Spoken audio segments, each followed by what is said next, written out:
잘 있으시오. 그리고 그대 천사 안녕. 3월 15일 불쾌하기 짝이 없는 일을 당했네. 더 이상 이곳에 머무를 수가 없네. 제기랄. 불쾌함을 추스르기가 쉽지 않군. 백작의 초대로 댁에 갔는데 저녁엔 그 집에서 상류사의 파티가 있었던 모양이야. 난 알지도 못했고 내 신분상 모임에 낄 생각도 안 했네.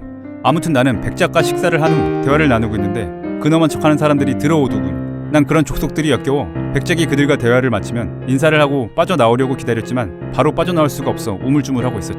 그 사이 대단한 귀족들이 떼지어 몰려왔는데 사람들이 한 구석에서 숙덕거리더니 한 사람이 백작에게 말을 걸었고 백작이 나에게 와서는 자네도 알고 있겠지만 우리 모임의 간섭이 아주 미묘하거든. 자네가 이 자리에 있는 것이 모두들 못마땅한 모양일세.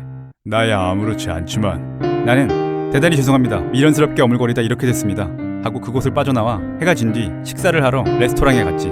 사람들은 날 보며 수군거렸고 아까의 일이 벌써 소문났다는 사실을 알게 되었는데 기분 나쁜 것은 수군거림의 내용이었어. 머리 좀 좋다고 신분이나 관습 같은 걸 무시해도 좋은 것처럼 굴더니 꼴 좋다 하는 등의 온갖 험담을 늘어놓는 듯한 소리가 들리는 듯하여 내 심장에 칼을 받고 싶더군. 3월 27일 나는 궁정에 사표를 제출했네. 어차피 이 지방을 떠날 수밖에 없으니까. 사표가 수리되었고 황태자께서 전별금조로 25두카덴을 하사하셔서 어머니께 부탁했던 돈은 필요 없게 되었네. 5월 9일 6마일 거리에 고향이 있어 둘러보았는데 많은 것이 바뀌었더군. 고향을 둘러보고 A 공작의 별장에 머무르게 되었는데 그는 그럭저럭 기분 좋은 사람이지만 자신의 관점이 없는 사람인 게 유감이더군. 5월 25일 난 전쟁터로 갈 생각이었어. 공작을 따라온 것도 그가 장군이기 때문이었는데 그는 날 한사코 만류하더군. 6월 16일 공작이 나를 극진히 대접해주지만 더 이상 이곳에 머무를 수 없네. 이곳엔 즐거움이 없거든. 2주 후 비광산으로 가려 하는데 그것은 단지 구실일 뿐 난 단지 로테의 곁으로 가고 싶네. 7월 29일 내가 그녀의 남편이라면 세상에서 가장 사랑스러운 그녀를 내 품에 안을 수 있다면 알베르트가 그녀를 안고 있다 생각하면 빌헬름 난 온몸이 오싹해지네. 그녀는 알베르트보다 나와 결혼하는 것이 더 행복할 거라 생각하네. 8월 4일 바라임에 도착해 필립을 찾아갔네. 필립이 환호성을 지르며 달려나왔고 그 녀석의 어머니가 힘없이 이야기하더군. 선생님이시군요. 우리 한스가 죽었어요. 난 할 말을 잃었고 아이에게 돈 몇 푼을 쥐어주곤 그 슬픈 장소를 떠났네. 9월 4일 예전에 여주인을 사모하던 머슴총각 기억하나? 바라임에서 우연히 그 머슴총각을 만났네. 그는 일하던 곳에서 쫓겨났는데 전말은 평소 여주인이 어느 정도 허물없이 지내고 접근하는 것을 허용해 주었는데 어느 날 자신도 모르게 여주인의 방에 가서 그녀를 힘으로 정복하려 했다는 거야. 그러면서 어찌 된 건지 자신도 알 수 없다며 자신은 그녀와 결혼해서 한평생 같이 살아가는 것만을 진심으로 바랬다고 하더군. 아무튼 여주인이 반항을 하면서 그 머슴을 밀쳐냈는데 마침 오빠가 왔고 그 오빠라는 사람은 행여 여주인이 결혼하면 자기 아이들 몫의 유산이 없어질 것을 걱정해 여주인이 남자를 만나는 것을 방해하는 모양이네. 친구여, 난 이 가엾은 남자가 지닌 결단성에 절반도 갖고 있지 못하다네. 9월 5일 로테가 일 때문에 시골에 내려가 있는 남편에게 사랑스러운 편지를 써놓은 것을 보게 되었는데 내가 미소를 짓자 로테는 왜 웃느냐더군. 난 말했네. 이것이 나에게 보내는 편지라 상상해봤거든요. 로테는 언짢은 모양이더군. 9월 6일 결단을 내리기 힘들었지만 나는 로테와 처음 만나 춤출 때 입었던 푸른 연미복을 벗어버리기로 했네. 아주 낡아버렸거든. 그래서 똑같은 걸로 새로 한 벌 맞췄네. 노란 조끼와 바지도 함께 말이야. 9월 10일 로테가 카나리아 한 마리를 데려왔다네. 새로운 친구예요. 귀엽죠? 저에게 키스도 해요. 이것 보세요. 그녀가 입술을 내밀자 부리를 갖다 대더군. 선생님께도 시켜볼게요. 그 조그만 부리가 로테의 입에서부터 내 입술로 옮겨왔는데 그 감촉은 환희의 입김과도 같았네. 10월 19일 공허, 무서운 공허. 단 한 번만이라도 그녀를 내 가슴에 안아볼 수 있다면. 10월 26일 친구 한 명이 로테를 찾아왔었네. 옆방에서 두 사람의 목소리가 들렸는데 누가 결혼한다느니 누가 병에 들어 심각하다든가 하는 이야기였지. 이야기를 듣다 보니 아는 사람이 죽어가는데도 그녀들은 전혀 모르는 사람이 죽었을 때처럼 태어난 어조로 말하더군. 막상 내가 없어진다면 그것에서 오는 공허가 얼마나 갈 것 같나.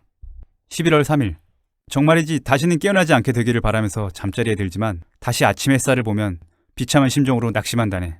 차라리 모든 것을 누군가의 탓으로 돌릴 수만 있다면. 11월 8일 로테가 나의 무절제한 생활을 충고해 주었네. 그런 그녀가 얼마나 사랑스러웠는지 모른다네. 앉은 자리에서 포도주 한 병을 비운 걸 지적한 걸세. 그렇게 하지 마세요. 제 생각도 하셔야죠. 당신 생각이요? 난 생각하고 있습니다. 아니 생각하지 않습니다. 당신은 언제나 내 마음속에 있으니까요. 11월 15일 비렐름, 자네의 친절한 충고 고맙네. 그러나 걱정 말게. 나는 끝내 버텨낼 테니까.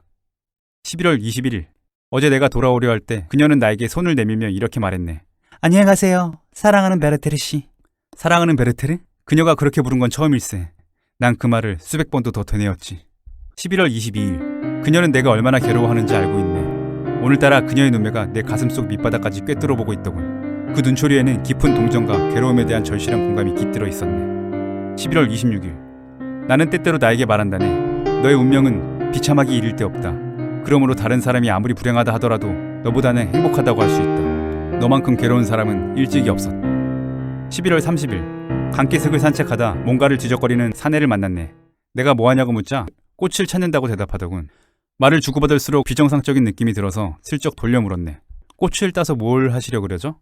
그는 야릇한 미소를 짓더니 이거 비밀인데 애인에게 꽃다발을 선물하기로 했거든요. 그녀는 보석도 많고 왕관도 갖고 있지요. 네덜란드 정부가 나에게 월급을 주었다면 저도 이렇게 되진 않았을 텐데 예전엔 행복했어요. 이젠 글렀지만. 그때 하인리 하고 부르는 노파의 목소리가 들렸고 그 노파는 나를 보자 제 불쌍한 자식이랍니다. 하나님께서 저에게 무거운 십자가를 지우신 거지요. 그래도 행복했다고 말하던데요. 완전히 정신이 돌았던 때 이야기를 하는 겁니다. 언제나 그걸 자랑삼아 이야기하죠. 자신이 어떻게 됐는지 전혀 알지 못하던 때예요. 그 말에 난 충격을 받았네. 하느님, 당신은 인간이 이성을 잃었을 때만 행복하도록 정해놓으셨습니까? 12월 1일. 내가 이야기한 행복한 남자가 로테의 아버지의 석이었네. 로테를 사모하다가 미치게 된 것이었지. 그 이야기를 듣고 얼마나 충격을 받았던지. 알베르트는 그 이야기를 태연스럽게 해주었네. 12월 4일. 나는 이제 글렀어. 더 이상 견딜 수가 없네. 피아노를 치는 그녀의 손가락에서 눈물이 왈칵 나더군. 그녀의 멜로디를 듣다 보니 감정이 북받쳐 숨이 막힐 지경이었지. 격렬한 감정에 그녀에게 외쳤어. 제발 그만하세요. 로테는 피아노를 멈추고 미소를 지으며 베르트르 씨 몸이 편찮으신 모양이군요. 평소 좋아하시는 곡이 거슬리는 걸 보면 그만 돌아가서 마음을 진정시키세요. 나는 그 자리를 뿌리치고 나와버렸네. 오 하나님, 당신은 제 비참한 모습을 보고 계시죠? 어서 이 불행을 끝내주십시오. 베르테르의 편지는 여기서 끝이 났습니다. 그리고 베르테르의 친구들은 그의 생전 마지막 기록과 행적들을 찾아내어 기록할 수 있었습니다. 베르테르의 가슴 속에는 많은 불만과 불쾌감이 뿌리를 받고 서로 엉켜 차츰 그의 전체를 사로잡아 그의 정신은 조화를 잃고 흥분과 격정에 뒤죽박죽되어 마침내 일종의 허탈 상태에 빠져들었습니다. 그는 이런 허탈 상태에서 벗어나려 애썼지만 가슴 깊이 자리한 불안감은 그를 좀먹고 있었는데 베르테르는 자기가 불행한 신세라 여겨 지나치게 고집을 부리거나 부당하게 생각하고 알베르트를 안 좋게 평가했으며 전 재산을 탕진해버리곤 궁색해하며 괴로워했습니다. 하루는 바라임에서 한 농부가 타살당한 불상사를 접합니다. 피살자는 어느 미망인의 머슴으로 밝혀졌는데 베르테르는 범인이 예전에 자신과 여주인에 대해 이야기 나누던 머슴이란 걸 직감했습니다. 잡힌 범인은 역시 그 머슴이었고 베르테르는 그에게 외쳤습니다. 이 사람아 왜 그랬나? 정말 딱 한 사람이군. 머슴은 답했습니다. 아무도 그 여자를 차지할 수 없습니다. 절대로. 갑자기 베르테르는 그 머슴이 자신과 같은 처짐이 느껴져 참을 수 없는 불쌍함을 느끼곤 법무관 앞에서 머슴을 변론하고 나섰지만 살인자를 옹호하냐는 책망과 그런 사람은 살려둘 수 없어 라는 대답에 괴로움을 안고 그곳을 떠난 후 메모를 남겼습니다. 불쌍한 인간이여, 그대는 끝내 구원받을 수 없다. 나는 알고 있다. 우리는 똑같이 구원받지 못한다는 것을. 어느 겨울날 로테는 남편 알베르트와 함께 걷고 있는데 알베르트가 베르테르의 불행한 열정에 대해 언급하며 되도록 그와 멀리하고 싶다고 말했습니다. 제발 부탁이오. 당신에 대한 베르테르의 태도가 바뀌도록 주의를 줘요. 집으로 너무 자주 찾아오지 않도록 말이오. 크리스마스를 앞둔 일요일, 베르테르는 로테를 찾아갔습니다. 마침 로테는 혼자 아이들에게 줄 선물을 정리하고 있었는데 유년 시절 선물 이야기를 하다 로테가 선생님도 얌전히 계시면 선물이 있을 거예요 라고 말하자 베르테르가 큰 소리로 반문했습니다. 얌전이라는 게 무슨 뜻인가요? 목요일 저녁이 크리스마스 이브예요. 그날 모두 모이니 그때 오세요. 그 전엔 오시지 마세요. 부탁이에요. 이대로 가다간 안 되겠어요. 좋아요. 로테, 이제 다시는 당신을 만나지 않겠습니다. 어째서 그런 말씀을 하세요? 다만 지나치지만 않게 해달라는 말이에요. 왜 선생님은 한번 잡으면 뽕을 뽑으려 하시나요? 제발 부탁이에요. 저 같은 여자를 향한 슬픈 애착은 그만 버리세요. 선생님을 측은하게 바라보는 일 이외에는 아무것도 해드릴 수가 없어요. 로테, 제발 조금만 더 내버려두세요. 그럼 모든 일이 다 잘 될 테니까요. 아무튼 크리스마스 이브 전에는 오지 마세요. 네? 베르테르는 대답하지 않았고 집에 들어와 자기 방에서 큰 소리로 울음을 터뜨렸습니다. 다음날 베르테르는 로테를 향한 글을 씁니다. 당신은 내가 크리스마스 전에 찾아가리라고는 생각하지 못할 것입니다. 아 로테, 그러나 오늘이 아니면 영원히 만날 기회가 없을 것입니다. 크리스마스 이브에 당신은 이 편지를 손에 들고 온몸을 부들부들 떨면서 뜨거운 눈물로 이것을 적실 것입니다. 어느덧 6시 반 무렵 베르테르는 로테를 찾아갔습니다. 약속을 어기셨군요. 난 아무 약속도 하지 않았는데요. 약속이 아니라도 제 부탁을 좀 들어주시면 안 되나요? 서로의 평화를 위해 부탁드린 건데. 로테는 단둘이 있는 상황을 피하기 위해 한여를 시켜 친구들을 불러오도록 했는데 모두가 사정이 있어 오지 못했습니다. 뭐 적당한 읽을거리가 없을까요? 서랍 속에 선생님이 번역해신 오시아네 시가 있는데 전 아직 읽어보지 못했어요. 베르테르가 자신이 번역한 원고를 꺼내 읽기 시작했습니다. 이룰 수 없는 사랑, 운명, 추억의 내용을 담은 서사시가 절정에 다다르자 로테는 눈물을 흘렸고 베르테르는 로테의 손을 잡고 같이 흐느껴 울었습니다. 숭고한 사람들의 운명 속에서 자신들의 불행을 느꼈던 것입니다. 로테는 계속 읽어달라고 부탁했고 서사시는 마지막을 향하고 있었습니다. 일찍이 내 아름다운 모습을 보았던 그 나그네는 들판 구석구석에 눈길을 돌리며 나를 찾으리라. 그러나 끝내 나를 찾아내지 못하리라.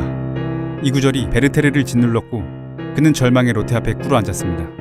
무서운 예감이 로테를 스쳤고 로테는 베르테르에게 몸을 기댔습니다.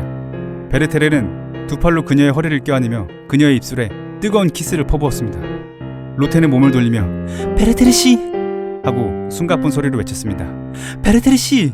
그녀는 힘없는 손으로 그의 가슴을 밀어냈고 베르테르는 거역하지 않고 물러났습니다. 이것으로 마지막이에요. 베르테르 씨, 이제 다시는 만나지 않겠어요. 하며 방을 나가버렸고 베르테르는 반시간 이상 바닥에 쓰러져 있다가 정신을 차리고 로테의 방문 앞에서 나직히 불렀습니다. 로테 딱 한마디만 하게 해줘요. 작별 인사라도. 그녀는 아무 대답하지 않았습니다. 기다리던 베르테르는 마침내 문에서 떨어져서 외쳤습니다. 잘 있어요 로테. 영원히 잘 있어요. 다음날 저녁 베르테르는 하인을 시켜 알베르트에게 쪽지를 보냈습니다. 여행을 떠날 계획인데 권총을 빌려주시겠습니까? 로테와 알베르트가 함께 있을 때 하인이 도착해 쪽지를 전해주었고 쪽지를 본 알베르트는 로테를 바라보며 이 사람에게 권총을 빌려드려요 하고 말한 다음 하인에게 여행 잘 다녀오시길 바란다고 전하게 라고 했습니다. 로테는 큰 충격을 받은 듯 비틀거림이 일어섰고 떨리는 손으로 권총의 먼지를 털어 하인에게 주었습니다. 권총을 받은 베르테르는 편지를 쓰기 시작했습니다. 권총은 당신의 손을 거쳐 내게로 왔습니다. 먼지를 털어주셨다고요? 1000번도 더 권총에게 키스를 했답니다. 당신의 손이 닿았던 것이니까요. 밤 11시쯤 베르테르는 포도주를 한 병 가져오게 한 다음 하인더로 내일 아침 일찍 마차가 올 것이라 일러두곤 일찍 잠자리에 들게 했습니다. 11시가 지나서 주인은 정막 속에 잠겨 있습니다. 그리고 내 마음도 평안합니다. 하느님, 마지막 순간에 이런 열정과 힘을 주신 것을 감사드립니다. 자, 로테, 나는 두려움 없이 차갑고 무서운 술잔에 손을 들고 죽음을 들이킵니다. 당신이 내게 준 술잔입니다. 나는 주저하지 않겠습니다. 로테, 나는 이 옷을 입은 채로 묻히고 싶습니다. 당신의 손이 닿아서 거룩하고 정결해진 옷입니다. 그리고 아무도 내 주머니는 뒤지지 않도록 해주세요. 이 분홍색 리본은 우리가 처음 만났을 때 당신이 가슴에 달고 있던 것입니다. 로테, 잘 있어요. 잘 있어요.